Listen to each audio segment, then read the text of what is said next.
Club of Palekarwadi आयोजित जागर आदिशक्तीचा सन्मान कर्तृत्ववान महिलांचा या नवरात्री निमित्तच्या विशेष कार्यक्रमामध्ये आपल्या सर्वांचं मी प्रणाली मंगे स्वागत करते. नवरात्र म्हटलं की आदिशक्ती आणि आदिशक्तीच्या पूजनाचा हा काळ. तसं पाहायला गेलं तर हा ऋतू परिवर्तनाचा काल असतो आणि या ऋतू परिवर्तनामध्ये शरीरावर, मनावर अनेक वेगवेगळ्या प्रकारचे परिणाम हे होत असतात, बदल होत असतात. अशाच या बदलांना आपण नेहमी सामोरे जात असतो, वेगवेगळ्या उत्सवातून, वेगवेगळ्या सणांमधून. आजच्या या नवरात्री विशेष कार्यक्रमामध्ये ज्या स्त्री शक्तीचा परिचय करून घेणार आहोत त्या स्त्री शक्तीचं नाव आहे प्रियांकाजी भोसले. नमस्कार प्रियांकाजी. नमस्कार. आजच्या या विशेष कार्यक्रमामध्ये आपलं खूप खूप स्वागत. तसं पाहायला गेलं तर आपण प्रियांकाजी बरोबर गप्पा मारणार आहोतच, पण तत्पूर्वी थोडासा त्यांचा परिचय. Of the people, by the people आणि फॉर द पीपल असं म्हणणारी यांची संस्थेचं नाव आहे लाईट वर्कर्स. या संस्थेअंतर्गत अनेक कार्यक्रम ह्या घेत असतात, चालवत असतात. यामध्ये school counselling, learning disability, RABT, counselling skills यासारख्या अनेक उपक्रमांचा त्यांच्यामध्ये सहभाग आहे आणि यासाठी त्यांनी त्यांचं विशेष प्रावीण्य सुद्धा त्यामध्ये मिळवलेलं आहे. पर्सनल काउन्सिलिंग मध्ये इमोशनल, मेंटल आणि फिजिकल अशा अनेक टप्प्यांवर त्या काम करत असतात. त्यामध्ये self awareness, self motivation, emotional intelligence, mind training अशा अनेक विषयांवर त्या मार्गदर्शन देखील करीत असतात. अनेक शाळा, कॉलेज, त्याचबरोबर अनेक कंपन्यांमध्ये त्या काउन्सिलिंगचं काम करत असतात. तर अशा ह्या प्रियांकाजी, तर या प्रियांकाजींना मला असं विचारायचं आहे सुरुवातीला की हा सगळा जो काही हा विषय आहे तुमचा काउन्सिलिंगचा, तर काउन्सिलिंग म्हटलं की एक वेगळा सगळ्यांच्या समोर, खरं तर डोळ्यासमोर दृष्टिकोन सगळ्यांचा वेगळा येतो. तर तत्पूर्वी आपण त्या विषयाकडे वळण्यापूर्वी या विषयाचा अभ्यास करावा अशी प्रेरणा तुम्हाला कुठून? म्हणजे हे प्रश्न हा खरंच आवडण्यासारखा आणि कलेचं रहस्य किंवा काउन्सिलिंग करावी ही इच्छा माझी ऑलमोस्ट जेव्हा मी 9th स्टँडर्डमध्ये होते तेव्हा माझे एक शिक्षक होते. असंच संभाषणामध्ये त्यांच्याशी परिचय झाला आणि गप्पा टप्पांमध्ये काही टॉपिक्समध्ये बोलणं झालं तेव्हा त्यांनी म्हटलं की प्रियांका, तुझ्यामध्ये अंडरस्टँडिंग हा पार्ट खूप चांगला आहे. त्यावेळेस त्याचा अर्थ काही कळालेला नव्हता की अंडरस्टँडिंग चांगलं आहे म्हणजे काय आहे. मग सावकाश हळूहळू आयुष्य जिथे वळत गेलं तसं प्रकारामध्ये ह्याचा अभ्यास सुरू केला. समुपदेशन करणं किंवा काउन्सिलिंग करणं मला ह्याची आवड ॲक्च्युली जास्त आहे.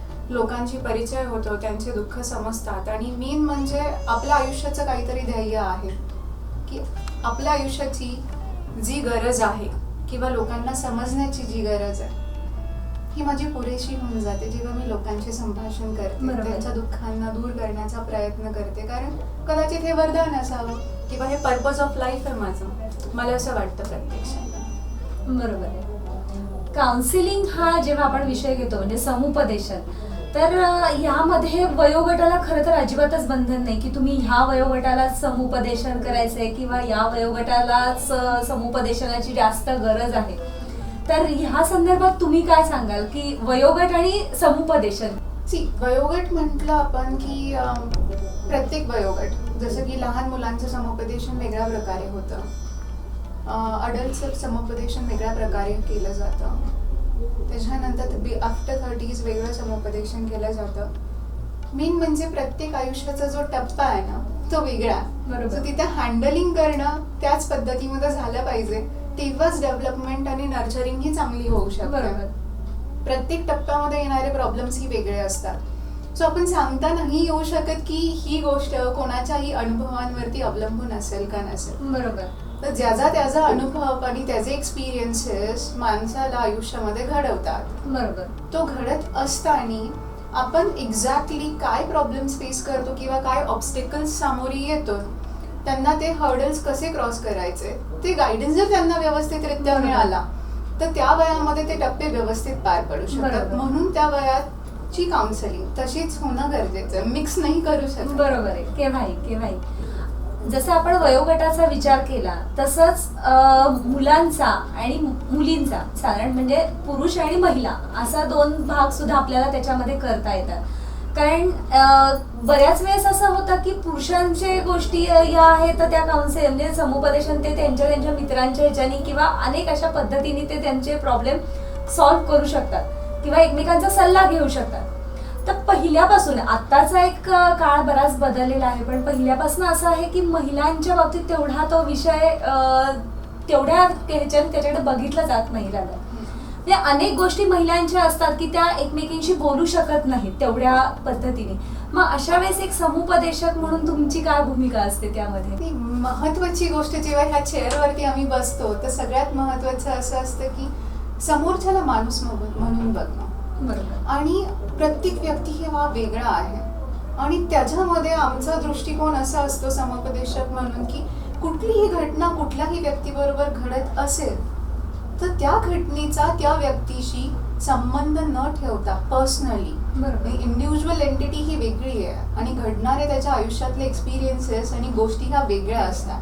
तर तसंच जेव्हा संभाषण सुरू होतं तर ती आत्मीयता येते आणि समोरच्याशी एक कनेक्शन बनतं.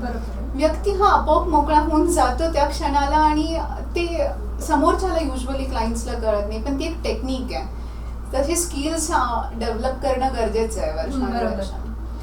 आपण बघतो सध्याचा हा आता नवरात्राचा काळ चालू आहे आणि आदिशक्ती म्हणून स्त्री शक्तीची पूजा केली जाते. तर एक समुपदेशक म्हणून तुम्हाला काय वाटतं की स्त्री तेवढी खरंच बलवान आहे मानसिकरित्या? शारीरिकरित्या तर मला काही आजार झाला तर मी लगेचच दवाखान्यात जातेच, पण मानसिकरित्या तिचं आरोग्य तेवढ्या ह्याच्याने संपन्न आहे का किंवा राहायला पाहिजे असेल तर काय करायला पाहिजे त्याच्यासाठी? सगळ्यात मोठी गोष्ट की स्त्री ही स्वतःच एक समुपदेशक आहे. तिची सुरुवातच किचन पासून होते. प्रत्येकाची आवड निवड जपत असताना ती घरातली आई म्हणून राहते, बायको म्हणून वावरते, सून म्हणते, बाहेर किती सगळ्या नात्यांना जपत असते, तेव्हा प्रत्येकाच्या भावनेचा ती विचार करते. मग आदिशक्ती म्हणण्याचा विचार म्हणजे ती आदिशक्ती ऑलरेडी आहे, तिच्यामध्ये ती ताकद ऑलरेडी प्रेझेंट आहे. ती प्रत्येक गोष्टीला व्यवस्थितरित्या हँडल करते, स्वतःचे इमोशन्सला बॅलन्स करते आणि घराला पण बॅलन्स ठेवते. सो महत्वाची गोष्ट ही येते की मला एक सांगावंसं असं वाटतं की तुझ्या शब्दांना एक धार दे, तुझ्या भावनांना एक किंमत दे. सहज नसतं काही घडत, त्याला घडवावं असं नाव दे, त्याला घडवण्यासाठी स्वतःला एक वाव दे. आणि जेव्हा एक स्त्री ही गोष्ट करू शकते तेव्हा तिच्या आयुष्यामध्ये वेगवेगळे उपक्रम आणि बऱ्याच गोष्टी फुलत असतात आणि तिच्या बरोबर असणारी व्यक्ती ही खूप सुखाचा आनंद घेते. केव्हाही माइंडफुलनेस हा जो तुमच्या ह्याच्यातला भाग आहे तर तो खरंच महिलांच्या बाबतीत अगदी ओतप्रोत भरलेला आहे असं म्हणायला हरकत नाही. मग पण तरी सुद्धा ज्यावेळेस सेल्फ अवेअरनेस वगैरे ह्या सगळ्या जेव्हा गोष्टी येतात तर ह्या संदर्भात तुम्ही महिलांना काय सांगू शकाल? महत्वाची गोष्ट जेव्हा सेल्फ अवेअरनेसची येते तर आपण प्रत्येक व्यक्ती आयुष्य असंच जगतो. खूप कमी लोक आहे जो आयुष्याचा आनंद रोज घेत असतात. मला काय हवंय, मला काय नकोय ह्याचा परिचय लोक करत नाही. आणि जेव्हा तो परिचय सुरू होतो व्यक्तीचा स्वतः बरोबरचा तो प्रवास, तेव्हा तो प्रवास तो त्याच्यामध्ये विरघळून जायला पाहिजे आणि त्याची सुरुवात ही आतमधून होते. बाहेर आपण कसे आहोत हे मॅटर नाही करत. जेव्हा आपण साठीमध्ये एका खुर्चीवर बसलेलो असतो ना तेव्हा कोणी विचारणार नाही. तुमचं सगळ्यात मोठं स्ट्रगल हे तुमच्याशी असतं की तू आतापर्यंत काय केलंयस, तू स्वतःला ओळखलंयस का, आणि ओळखलं आहेस तू हे अचीव्ह केलेलं आहेस लाईफमध्ये तर ह्याचा उद्देश काय. ज्या माझ्या आयुष्याची सार्थकता या जगात आल्यानंतर काय असेल ह्याचा प्रवास आतमध्ये जाऊनच होऊ शकतो.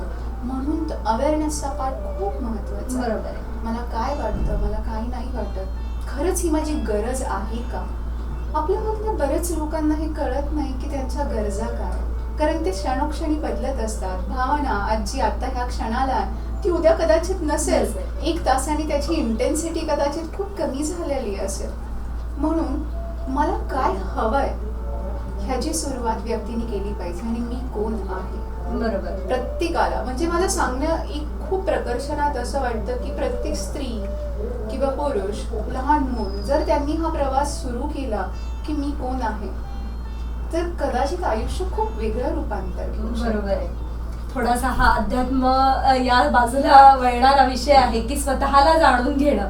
ते खरंच यामध्ये हा सगळा जेव्हा आपण विचार करतो तर त्यामध्ये इमोशनल, फिजिकल किंवा याच्याच मध्ये मेंटल हा जो सगळा भाग आहे, तर फिजिकल आणि मेंटल ह्याच्या बाबतीत कशी सांगड घालू शकाल? बेसिकली सांगायचं तात्पर्य इतकं आहे की आपण माहिती आहे आपल्याला WHO एक गोष्ट सांगितलेली आहे, there is no health without mental health. Main म्हणजे आपण जसा विचार करतो तसंच रूपांतर आपलं शारीरिकरित्या होतो. आज ताप आला, साधं एक्झाम्पल घ्यायला गेलो, लहान मुलाला ताप येतो, मग त्याला ताण येतो, ताणामधनं ताप निर्माण होतो की तापामधनं ताण निर्माण होतो. बरोबर. महत्वाची गोष्ट ही समजणं आहे की माझ्या मनात येणारा प्रत्येक विचार हा माझ्या आयुष्यामध्ये कसा कारणीभूत ठरतो माझ्या एक्सपिरियन्सेसला. बरोबर. आज जे मला फील होतं, जे माझ्या मनात विचार येतात ते डिस्टर्बन्सेस क्रिएट करणारे असू शकतात, कारण ते डिस्ट्रक्टिव्ह विचार पण असू शकतात. बरोबर. आणि कन्स्ट्रक्टिव्ह असतील तर त्यांनी आनंद मिळेल, समाधान मिळेल. म्हणून जो विचार तुम्ही करता त्याचा तुमच्या शरीरावर, मनावर नक्की परिणाम पडत असणार आहे. म्हणून मेंटल आणि फिजिकल कनेक्शन एका अलाइनमेंटमध्ये आहे. बरोबर. सांगायचं हे एक आहे की माइंड, बॉडी आणि सोल हे जर एका लयामध्ये राहिलं तर आयुष्यामध्ये समाधान, सतत आनंदी खेळत राहणार आहे. बरोबर आहे. तुमचे अनेक मोटिवेशनल स्पीच तुम्ही देता, तर मग अशा वेळेस ज्यावेळेस तुम्ही शाळांमध्ये जाता तर त्यावेळेस तर तुमचा एक्सपिरियन्स कसा असतो? म्हणजे मुलींच्या बाबतीत मुली कसा त्याला घेतात, वातावरणाचा इफेक्ट कसा असतो? हा माझा सगळ्यात आवडीचा विषय आहे, मोटिवेशनल सेशन. कारण लहानपणापासून खूप ऊर्जा, मला असं वाटतं की आपल्यामध्ये खूप ऊर्जा असते. मला ही ऊर्जा अवतीभोवती असणारी लोक खूप देतात. जेव्हा ही गोष्ट, ही घटना घडते, जेव्हा मी शाळेत प्रवेश करते आणि स्टेजवर जायची वेळ येते, तेव्हा तिथे गरजणारे आवाज खूप आनंदमय वातावरण क्रिएट करतात आणि आतूनच त्या गोष्टी कंटिन्युअसली येत राहतात की जे पोचवायचं आहे ते हृदयापासून, एका हृदयापासून दुसऱ्या हृदयापर्यंत ऑटोमॅटिकली कनेक्ट होऊन जाते ती वेवलेंथ, आणि तसं वातावरण क्रिएट होतं.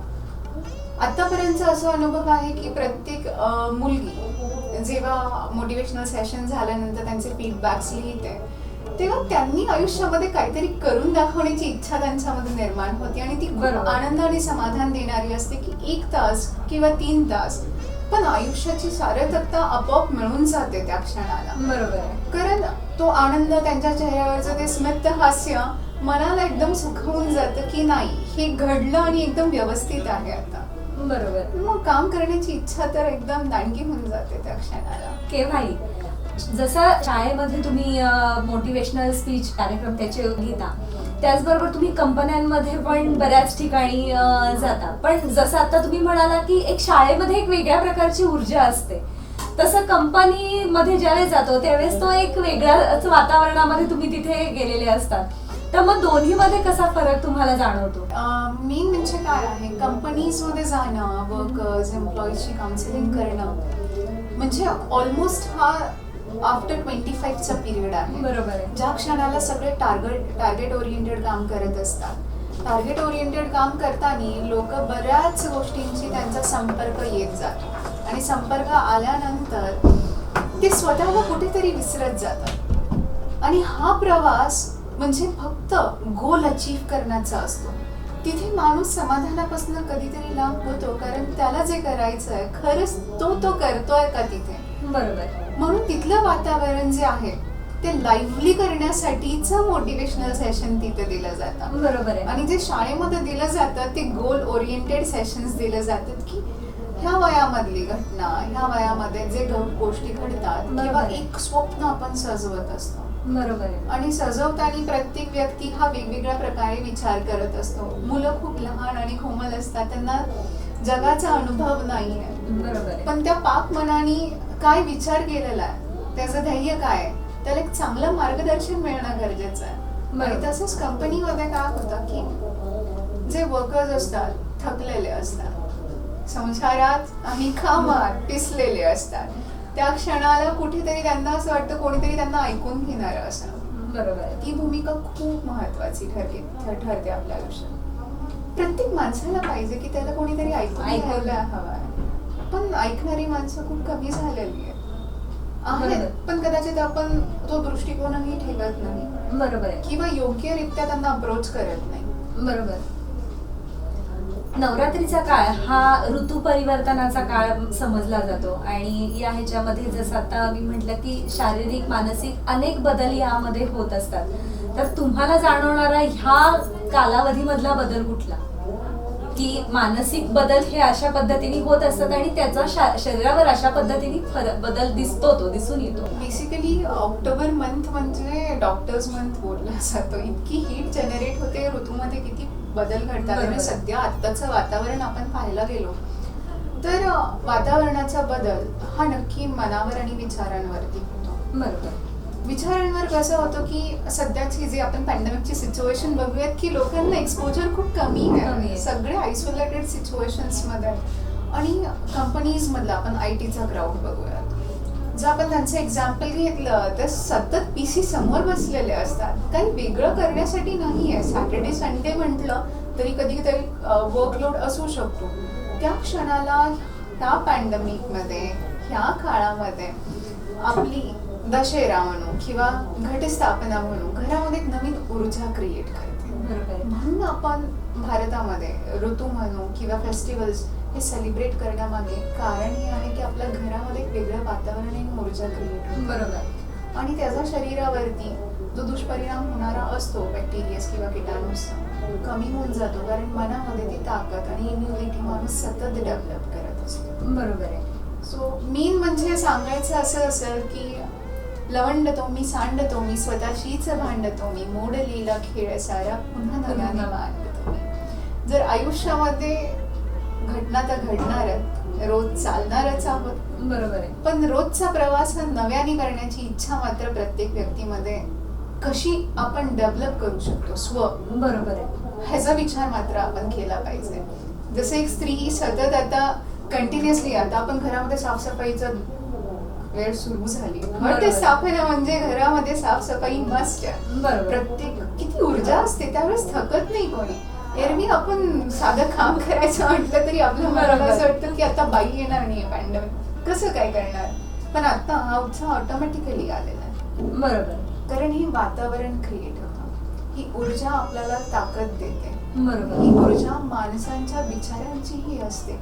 जितके सकारात्मक विचार घरामध्ये असतील तितक्या सकारात्मक गोष्टी बरोबर जास्त घडतात आणि तितका आनंद खेळत असतो तिथे. बरोबर आहे.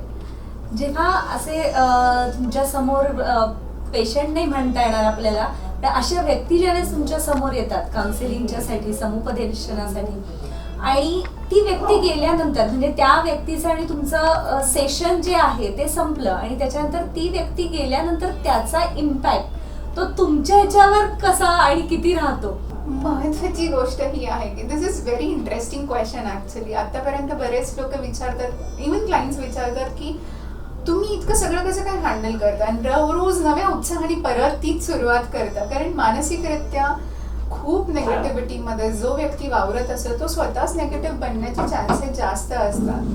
पण जेव्हा क्लायंट आणि थेरपिस्ट म्हणून रिलेशन बिल्ड करतो आपण ना, त्या क्षणाला एक महत्वाची गोष्ट अशी असते की तिथे इथिकल पार्ट येतो. बरोबर. इमोशनल अटॅचमेंट नाहीये. बरोबर. मेन उद्देश एकच आहे की त्या व्यक्तीचा, त्या क्लायंटचा तो प्रॉब्लेम दूर करणं आणि त्याला त्या त्रासातनं बाहेर काढणं. बरोबर आहे. पहिली गोष्ट तिथे मनामध्ये एकदम बटन क्लिक्ड असतं, मेसेज एकदम क्लिअर कट असतो. सो तो प्रश्न, ती इंटेन्सिटी ऑफ हिज इमोशन्स थोडी कमी होते थेरपिस्टवर. आणि रोज माइंडफुलनेस सेशन्स आमचेही सुरू असतातच, स्वतःला एनर्जी देण्याकरिता फिजिकल ऍक्टिव्हिटीज सुरू असतात. सो ती ऊर्जा सतत कायम ठेवण्याचा म्हणजे बॅलन्स क्रिएट करण्याचा प्रयत्न चालू असतो. बरोबर आहे. आताच्या या सध्या कोविडच्या सिच्युएशन मध्ये तर तुम्हाला ह्या परिस्थितीचा खूप वेळा सामना करावा लागला असेल की अनेक जण समुपदेशनासाठी तुमच्यापर्यंत आलेली आहेत किंवा अनेक जणांनी तुम्हाला अप्रोच केलेले की तिथे येऊन द्या म्हणून. मग ते कंपनी असेल, शाळांचा तर सध्या काही प्रश्न येत नाही. मग ह्या कालावधीमध्ये तुम्हाला वेगळा काही अनुभव आला का? महत्वाची गोष्ट की या पॅन्डेमिकनी लोकांना बरंच अवेअर केलेलं आहे स्वतःच्या गरजांशी.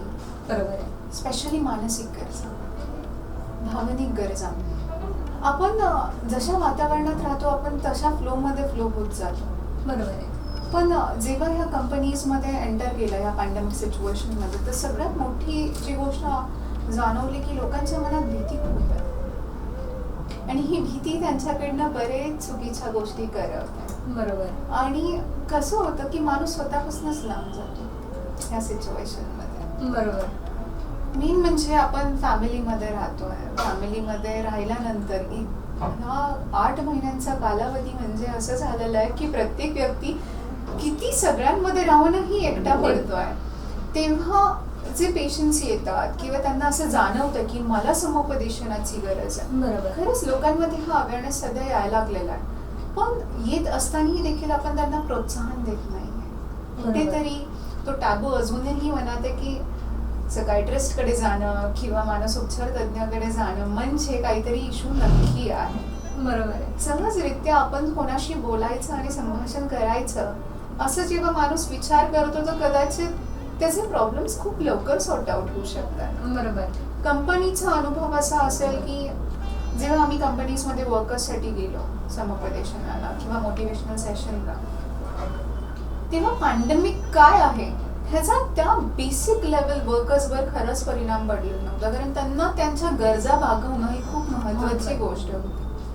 त्यांना हे माहिती नाहीये की ह्याचा परिणाम त्यांच्या शरीरावर मनावर कसा होतो. कारण तितकंसं कोणीही त्यांना गायडन्स दिलेला नाहीये. सो हा वेगळा प्रयत्न कंपनीजही करतात.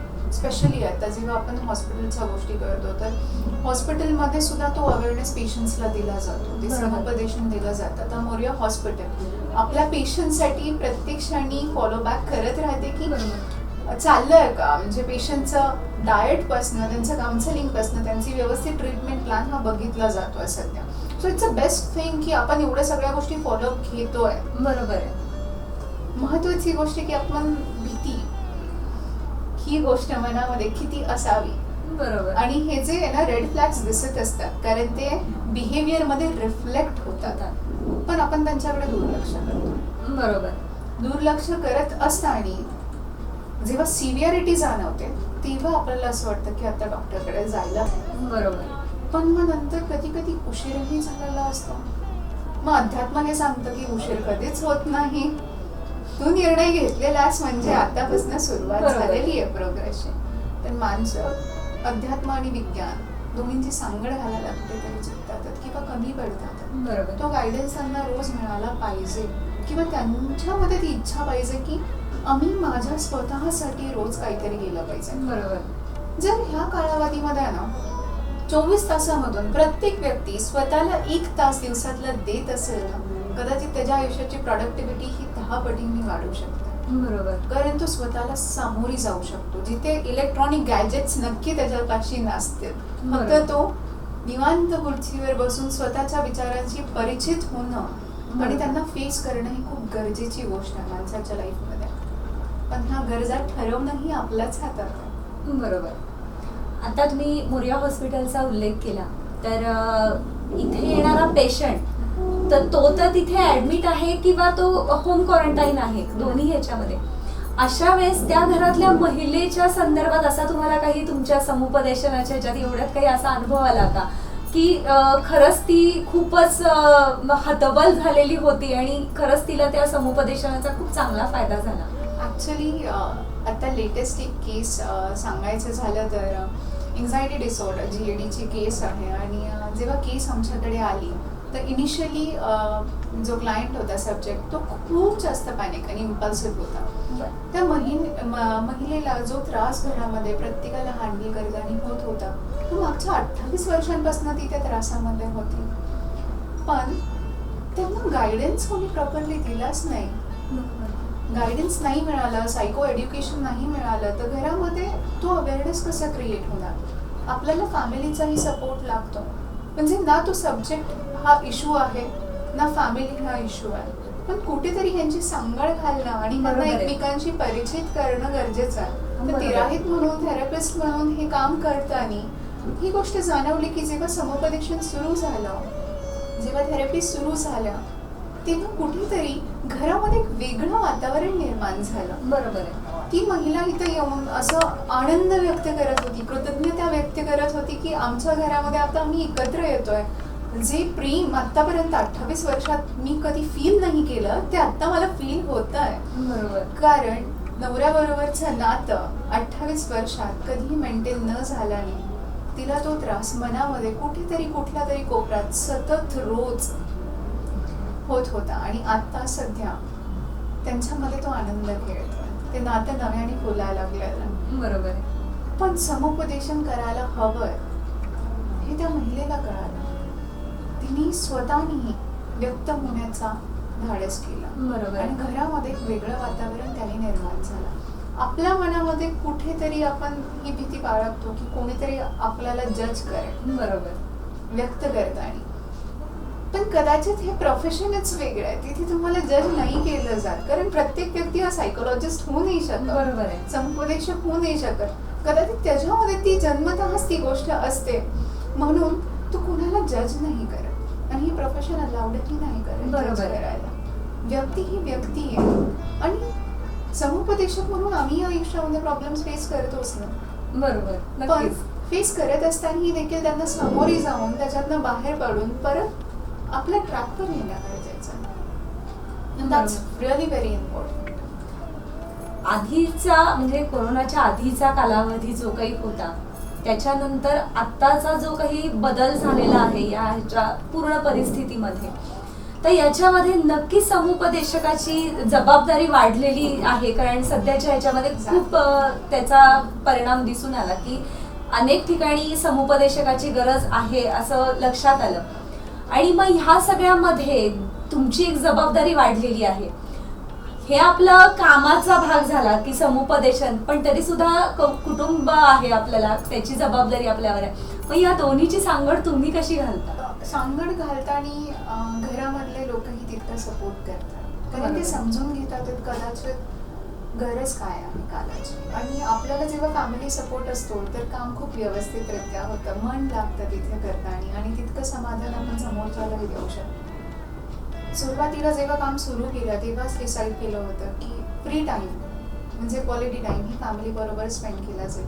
सो एक शिस्त पहिल्यापासून निर्माण केलेली. बरोबर. हा वेळ कामासाठी असेल आणि कामाच्या वेळानंतर हा फक्त फॅमिली टाईम असेल. सो त्यांना पण तो आयडिया क्लिअर आहे की आमच्यासाठी हा वेळ आहे आणि हा कामासाठी आहे.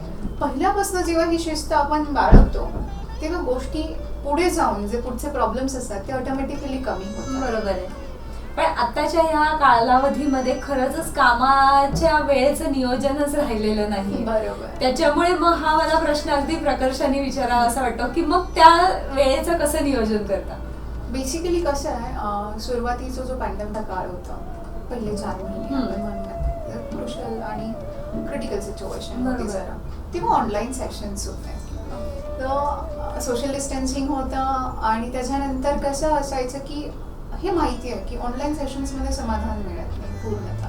बरोबर. तेव्हा अशा सिच्युएशनमध्ये ऑटोमॅटिकली ऑनलाईन सेशनचं टायमिंग कमी झाला आणि त्याच्यामुळे फॅमिलीशी संभाषण जास्त होत गेलेलं आहे.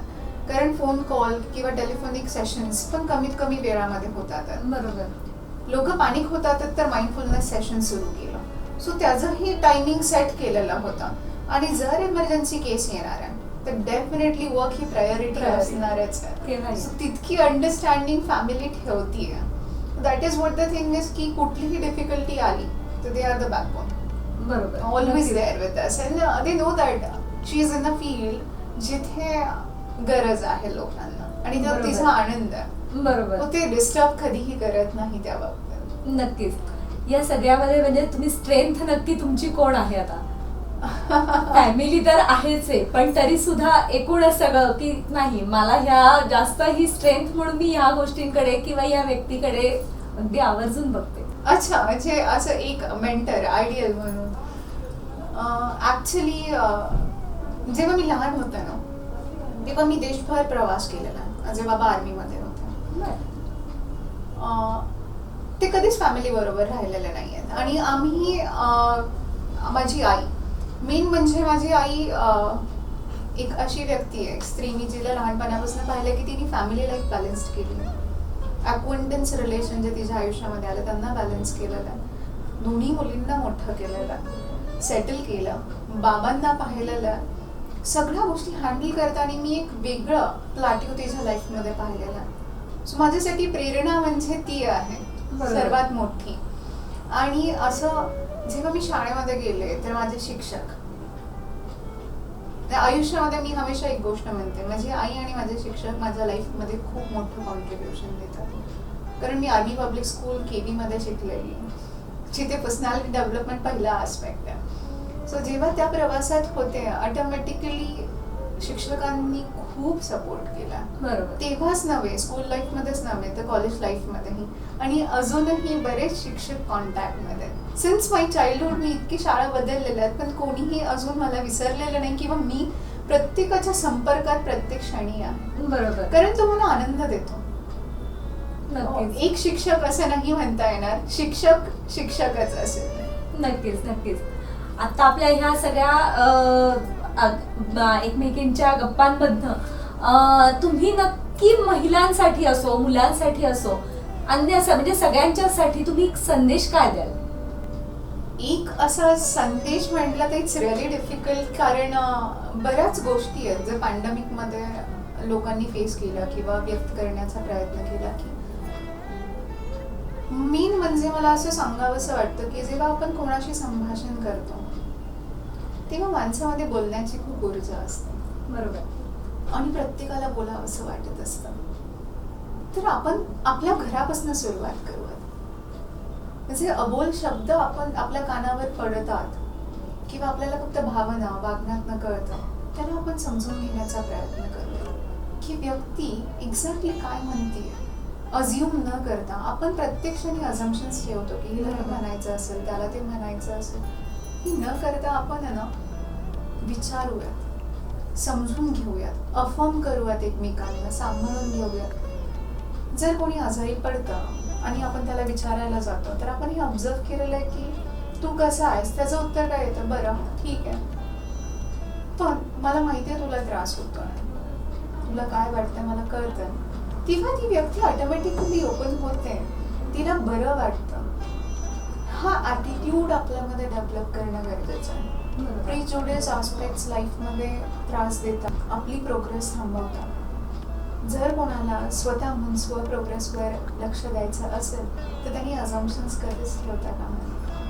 बरोबर. आणि रोज माइंडफुलनेस प्रॅक्टिस करणं गरजेचं आहे. म्हणजे स्वतःला वेळ देणं गरजेचं आहे, स्वतःचं रोज आत्मपरीक्षण करणं गरजेचं आहे. आणि घरामध्ये जी स्त्री आहे जी घर सांभाळते तिने ती ही गोष्ट खूप लक्षात घेतली पाहिजे. कारण एका काळानंतर ती एक वेगळ्या फेजमध्ये जाते. आफ्टर 45 तेव्हा तिला ती गरज जाणवते, पण तेव्हा तिला समजून घेणारी किती व्यक्ती असतात. बरोबर. आपण कोणाला टेकन फॉर ग्रांटेड घ्यायला नको. आपण प्रत्येकाला सांभाळून आणि समजून घेऊया. बरोबर. त्यांनी आपलं नातं आणि कदाचित आपल्या घरातही तो आनंद आहे प्रत्येक क्षणी नांदेल आणि आपल्या आयुष्यात येणारं प्रत्येक नातंही तितकंच चांगलं फुलवेल. नक्कीच नक्कीच. तुम्ही माइंडफुलनेसचा आता उल्लेख केला, तर ह्याच्या संदर्भात छोट्या छोट्या काही टिप्स सांगू शकाल का तुम्ही? महत्वाची गोष्ट ही आहे माइंडफुलनेस सेशन्समध्ये की जेव्हा तुम्ही स्वतःबरोबर बसता तेव्हा तुम्ही स्वतःला ऐकता का? महत्वाची गोष्ट, आपण कोणाशी संभाषण करतो, स्वतः आपण एकमेकांशी संभाषण करतो, आपल्या कानावर आपला आवाज पडतो.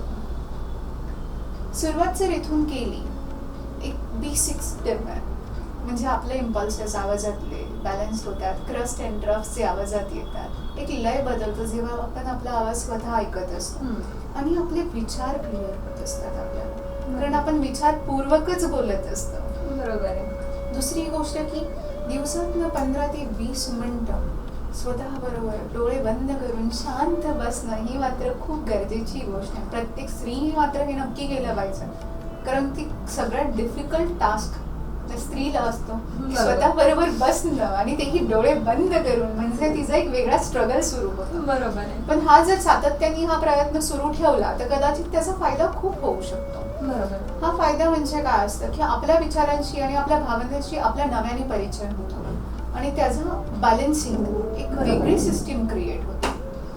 त्याच्यानंतर आपल्याला जे भावना वाटतात मनामध्ये कंटिन्युअस बेसिसमध्ये येतात ते आपण लिहून काढतो का कधी? बरं. मला हे फील होत आहे, पण मी कधी लिहिलेलं आहे का ते? खरंच मला फील होत आहे का ते? ह्याचं कन्फर्मेशन आपल्याला मिळतो जेव्हा आपण ती गोष्ट, ती छबी एका पानावर उतरवतो आणि त्यांनी क्लिअरिटी येते की ही गोष्ट बरोबर आहे अथवा ह्याच्यामध्ये काही बदल केले पाहिजेत. बरं. सो रोज इंट्रोस्पेक्टिव्ह रिपोर्ट लिहिणं हे गरजेचं आहे.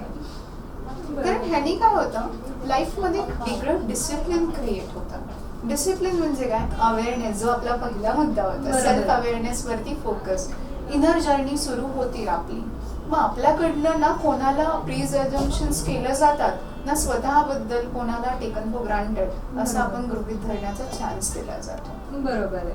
आपण आता सेल्फ अवेअरनेस बद्दल बोललो, तर या सेल्फ अवेअरनेसची साधारणपणे सुरुवात म्हणा किंवा समुपदेशन आणि सेल्फ अवेअरनेस या सगळ्या गोष्टींची घरापासून कशी आपल्याला सांगड घालता येईल? मेन म्हणजे जेव्हा आपण समुपदेशन म्हणतो किंवा मेंटल हेल्थ अवेअरनेस म्हणतो, तर जेव्हा एक व्यक्ती घरात वावरत असते तेव्हा तिच्या आयुष्यामध्ये ती बऱ्याच सेक्टर्समध्ये काम करत असते. म्हणजे जिथे प्रोफेशनल सेक्टर आहे, इंटेलेक्च्युअल सेक्टर, स्वतःचा फॅमिली सेक्टर आहे.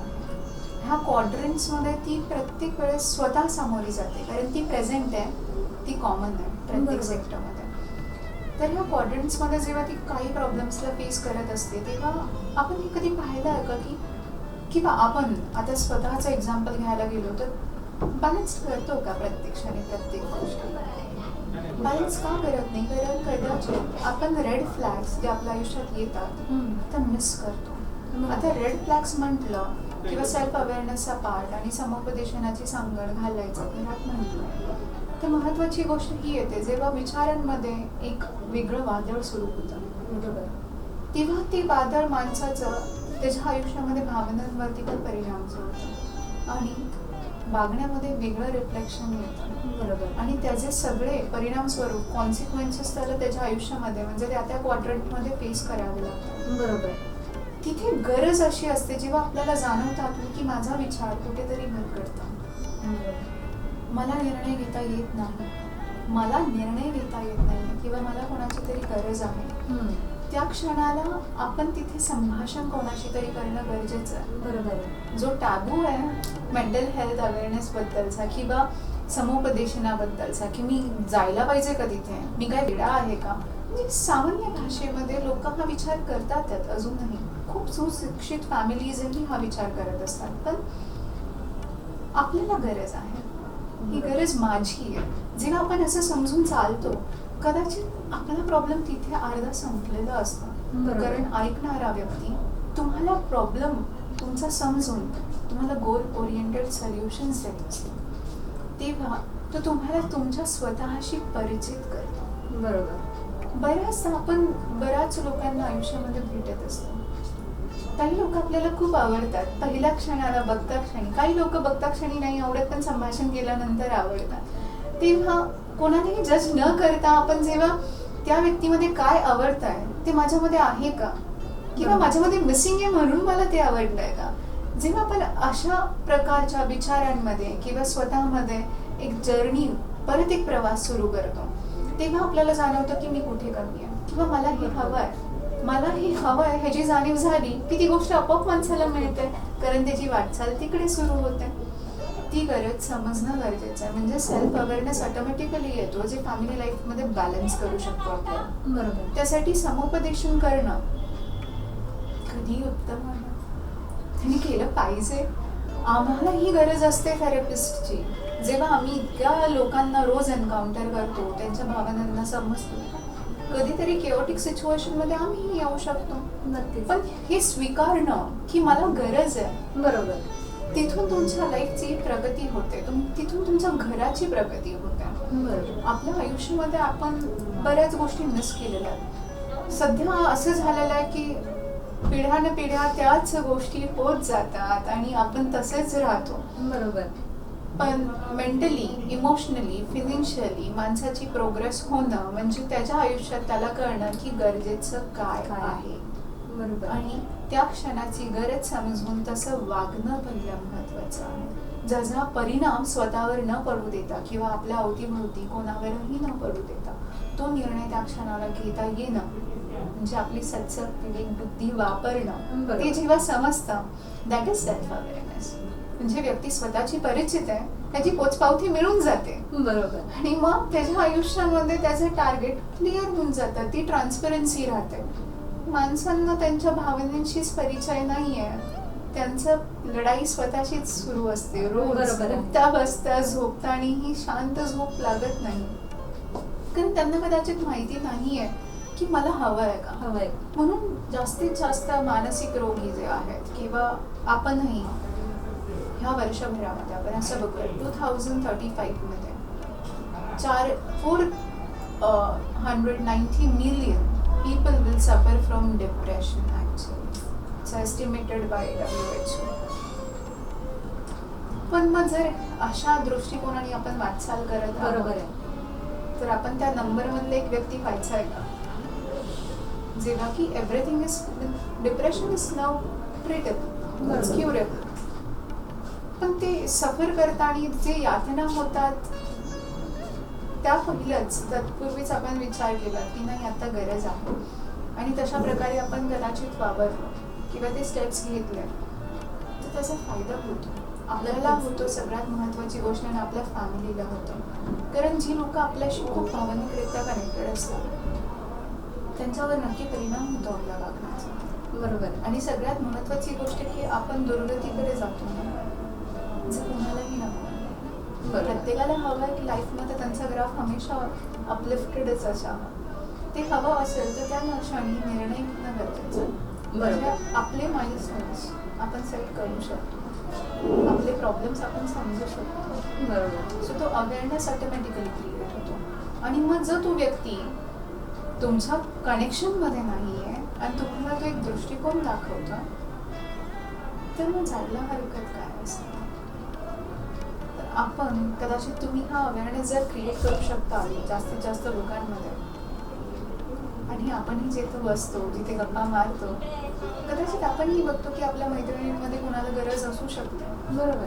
काही लोक खूप स्टेबल आणि रिजिड असतात, समजत नाहीत लोक, पण त्यांना सांभाळून घेऊन अजून एक वाटचाल करणं गरजेचं आहे. बरोबर. साधारणपणे म्हणजे तुझं आहे तुझं पाशी अशी खरं तर ह्याच्यामध्ये आहे की सगळं आपल्या जवळ आहे, आपल्या बरोबर आहे, फक्त थोडंसं आपल्याला त्या दृष्टीने आपली वाटचाल करणं गरजेचं आहे की मला माझ्यासाठी म्हणून थोडासा वेळ काढणं, जसं तुम्ही मगाशी म्हणाला त्याप्रमाणे स्वतःसाठी जर थोडासा वेळ काढला तर ह्या सगळ्या गोष्टींचा चांगल्या पद्धतीने आपल्यावर परिणाम होणार आहे. या सगळ्यामध्ये खरं समुपदेशक म्हणजे आता जर आपण बघितलं तर कोणी पण कुणालाही सल्ले देतो, मग समुपदेशकाची वेगळी गरज म्हणून काय निर्माण होते त्याच्यामध्ये, त्याची काय भूमिका असते त्याच्यामध्ये? खूप चांगला प्रश्न आहे, आणि हा अवेअरनेस ऍक्च्युअली पब्लिकमध्ये असणंही गरजेचं आहे की आपण सल्ला कोणाकडून घेतो. बरोबर. खूप महत्त्वाची गोष्ट आहे समजण्याची. हा डिसिजनच लाईफमध्ये चांगला आणि वाईट ह्या दोन डायरेक्शन्समधनं माणसाला जाण्याला प्रवृत्त करतो. प्रोफेशनल व्यक्ती शिकून तिथपर्यंत पोहोचलेला, कदाचित त्याला ते प्रोफेशनल आस्पेक्ट्स माहिती आहे, तो तुमच्या प्रॉब्लेमला पाहताना तो प्रॉब्लेम म्हणून बघतो, जिथे तुमच्या भावनांची किंमत केली जाते, व्हॅल्यू दिलं जातं तुमच्या इमोशन्सला, आणि तशा प्रकारे तुम्हाला त्या प्रॉब्लेम्समधनं बाहेर स्व कसं निघता येईल without anybody's help. Just being a गायडर, a therapist always acts. But in that situation, what happens usually, people get confused की मी कोणाकडे गेलं पाहिजे. कारण प्रत्येक व्यक्तीला वाटतं की मी चांगले सल्ले देतो, पण सल्ला देणं गरजेचं नाही. बरोबर. आपण त्या व्यक्तीला त्या कठड्यातनं बाहेर काढून एक नवीन जग दाखवणं गरजेचं. बरोबर. जिथे सध्या तो आहे तो काय त्रासात आहे. बरोबर. हे समुपदेशनाला किंवा समुपदेशक त्याला जास्त माहिती असेल, आणि समुपदेशना थ्रू त्या गोष्टी जास्त सॉर्ट आउट होतात. असं नाही, बरेच थेरपिस्ट आहेत, बरेच माइंडफुल वर्कर्स आहेत सध्या काम करणारे, संत महात्मा आपण म्हणतो, हे सगळे स्वतःशी पहिला परिचित झाले तेव्हा ते इतरांना गायडन्स देतात. बरोबर. म्हणजे असं नको की मी स्वतः सगळं लोकांना समुपदेशन करावं आणि मला स्वतःबद्दल काही माहिती नाही, ह्याचा उपयोग नाही होणार. लाईफमध्ये तुम्हाला स्वतःबद्दल तितकीच माहिती हवी आहे जर तुम्हाला इतरांना त्यांच्या स्वतःच्या आयुष्याची परिचय करून द्यायचा आहे. बरोबर. म्हणजे तो इन्साईट खूप गरजेचा आहे स्वबद्दलही आणि इतरांबद्दल. म्हणजे लोकांना इन्साईट देण्यापूर्वी ही इन्साईटचं मिनिंग समजणं गरजेचं आहे. म्हणजे ते रिअलायझेशन ऑटोमॅटिकली होत आहे. बरोबर. आपल्या लाईफमध्ये सध्या आहे ना लोकांना रिअलाइजच होत नाही की मी इथे चुकतोय किंवा इथे माझी कमतरता भासते, इथे मी ही गोष्ट पूर्ण केली पाहिजे. आणि ॲक्सेप्टन्सही नाही. तो सगळ्यात महत्वाचा. म्हणजे कुठेतरी न्यूनगंड येतो, लगेच अहममध्ये येतो आणि त्यामुळे प्रॉब्लेम्सला सुरुवात होते आणि प्रगती इथे थांबते. हेच हरकत नाही. आपल्या आयुष्यामध्ये आपली प्रगती म्हणजे काय असणार आहे की आपल्यामुळे 4 लोक समाधानाने आणि आनंदाने आपल्या सोबत राहू शकतात, बरोबर. वावरू शकतात. ही गरजेची गोष्ट प्रत्येक व्यक्तीला आतून वाटणं गरजेचं आहे. कारण तुमची आत्मा त्याची गरज ती आहे, बरोबर. तुमच्या हृदयाची गरज ती आहे, पण हे लोकांना नाही माहिती आहे. बरोबर. किंवा कुठेतरी ती झालं अजूनही तशीच आहे. कुणी तो पडदा उघडलेला नाहीये आणि प्रत्येक व्यक्तीला कुठेतरी ती चुनचुन भासत असते, पण मार्ग मिळत नाही. बरोबर. आपण जर लोकांमध्ये एकमेकांमध्ये संभाषण करून प्रोडक्टिव्हली काही करू शकत असू तर नक्की आपला गायडन्स दिला पाहिजे. बरोबर आहे. रोटरी क्लब ऑफ आलरवाडी हा जो काही प्लॅटफॉर्म आहे याच्यासाठी, तर या प्लॅटफॉर्मवरनं आपण काय सांगाल? माझा एक महत्त्वाचा संदेश असं देऊ इच्छित आहे की जेव्हा आपल्याला वाटतं की माझ्या आयुष्यामध्ये सध्या मला प्रॉब्लेम आहे किंवा मला माझ्या इमोशन्सशी कोपअप करता येत नाही आहे, मला कळत नाही आहे मी असा विचार का करते आणि हा विचार खरंच माझा आहे का, जेव्हा हा स्ट्रगल सुरू होतो ना तेव्हा तुम्ही स्वतःला व्यक्त करा. व्यक्त अशा व्यक्तीसमोर करा जो तुम्हाला ह्याच्यातनं बाहेर काढू शकेल. बरोबर. सो मोस्टली कधी हा टाबू जो आहे समुपदेशनाचा जर आपल्याला बाहेर काढायचं असेल लोकांच्या मनातून किंवा नवीन काहीतरी सुरू करायचं असेल तर ह्याची वाटचाल आपण स्वपासून करूया. बरोबर. जो व्यक्ती आयुष्यामध्ये प्रॉब्लेम फेस करते सध्या ह्या क्षणाला, तिला माहिती की तिला काही यातना होतात, तिला जर मदतीची गरज आहे तर तिने हात पुढे केला पाहिजे. मदत आपोआप मदत मिळवण्यासाठी पण एक स्टेप घ्यावा लागतो आणि तो निर्णय स्वतःचा असतो. जेव्हा व्यक्ती तो निर्णय घेते तिचे प्रॉब्लेम्स ऑटोमॅटिकली कमी होतात. नक्कीच नक्कीच. या सगळ्यामध्ये जसं आता आपण बोलतो आहोत तर ह्याच्यामध्ये जेव्हा स्वची जाणीव होते तिथे कुठेतरी कंपॅरिझनचा पण एक भाग येतो आणि मग तिथे क्लॅशेस आपल्या स्वतःच्या मनामध्ये त्याचे सुरू होतात आणि त्याचा खूप आपल्यावर परिणाम होतो.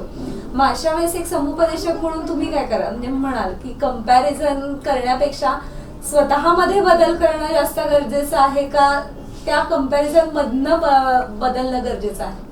महत्वाची गोष्ट ही आहे जेव्हा स्वची जाणीव सुरू होते तेव्हा माणसाचा एक युद्ध स्वतःशीच चालू झालेलं असतं. बरोबर आहे. पण ती युद्ध करताना ही ती ताकद त्याच्यामध्ये आहे म्हणून तो युद्ध करू शकतो.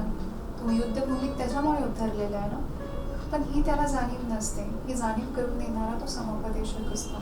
ती लढायला ताकद रोज निर्माण करणारा तो समुपदेशक असतो. पण ती ताकद आहे म्हणून लढतोय. बरोबर. म्हणजे ती ताकद तुझ्यामध्ये आहे ही जाणीव करून देतोय फक्त कोणीतरी. पण लढाई तर आपलीच आहे. जेव्हा लढाई आपली स्वतःशी सुरू होते कुठेतरी मनामध्ये आपल्याला ती चुनचुन असते की मी ह्याच्यासारखा नाहीये. म्हणजे कमतरता काय असते की ती तुझी गरज आहे म्हणून तू कम्पेअर करतोय. पण तुझ्यातला तू जेव्हा तू ओळखतोस तेव्हा तू कोणासारखाही नाहीयेस. त्या जगामध्ये तुझ्यासारखं कोणी नाहीये. ही ओळखणं म्हणजे स्वतः बरोबरचा नव्याने परिचय होणं आणि नव्याने जन्म होणं. प्रत्येक फूल एकसारखं नसतं ना, सुगंध एकसारखा असतो. बरोबर. तेव्हा तिथे दरवळणारा वास तो आपल्याला किती आनंद देतो हे प्रत्येक व्यक्तीचं वेगळं असेल. तसे आपल्या आयुष्यात येणारी व्यक्ती आपल्याकडे वेगवेगळ्या दृष्टिकोनाने बघते. मग ती व्यक्ती काय बघतीये हे पण जाणून घेणं महत्वाचं आहे. आणि आपल्यामध्ये ते नसेल तर ते निर्माण केलं जाऊ शकतं. बरोबर. मुळामध्ये क्वालिटीज जे असतात आणि पर्सनॅलिटी व्यक्तिमत्व दोन्हीमध्ये अंतर आहे. बरोबर. हे पहिलं समजून घेणं गरजेचं आहे पण सर्वांनीच की जे तू आहेस तुझ्यासारखा कोणी. छंदी मी स्वच्छंदी मी भरारणाऱ्या पक्षी मी निसर्गाच्या निर्मितीचा सहज सुंदर नक्षी. मस्त, खूपच छान. आणि ही गोष्ट प्रत्येकाला जर उमजली त्याच्या आयुष्यामध्ये तर कदाचित आयुष्य खूप सुंदर रूपांतर घेऊ शकेल. नक्कीच नक्कीच तुम्ही दिलेल्या या टिप्स नक्कीच सगळ्या जणी फॉलो करतील आणि अजूनही अशाच त्यांच्यामधनं माइंडफुलनेसमधनं त्या स्वतःला या नवरात्रीमधनं नक्कीच वेगळ्या पद्धतीने स्वतःच्या समोर आणतील. तर अशा ह्या प्रियांकाजी आपल्या शारीरिक, मानसिक आणि त्याचबरोबर बौद्धिक गरजा सगळ्या सांभाळत कुटुंबाची जबाबदारी आणि येणाऱ्या प्रत्येक व्यक्तीची जबाबदारी या स्वीकारत, सांभाळत आणि योग्य त्या पद्धतीने समुपदेशन करत आपलं काम करणाऱ्या ह्या स्त्री शक्तीला मानाचा मुद्रा. रोटरी क्लब ऑफ वाल्हेकरवाडी आयोजित जागर आदिशक्तीचा सन्मान कर्तृत्ववान महिलांचा या कार्यक्रमामध्ये आज आपण प्रियांकाजींना भेटलो. असेच अनेक व्यक्तींना आपण भेटणार आहोत आणि त्यांच्याशी गप्पा मारणार आहोत. सगळ्यांनी तोपर्यंत घरी राहा, स्वस्थ राहा, सुरक्षित राहा. धन्यवाद.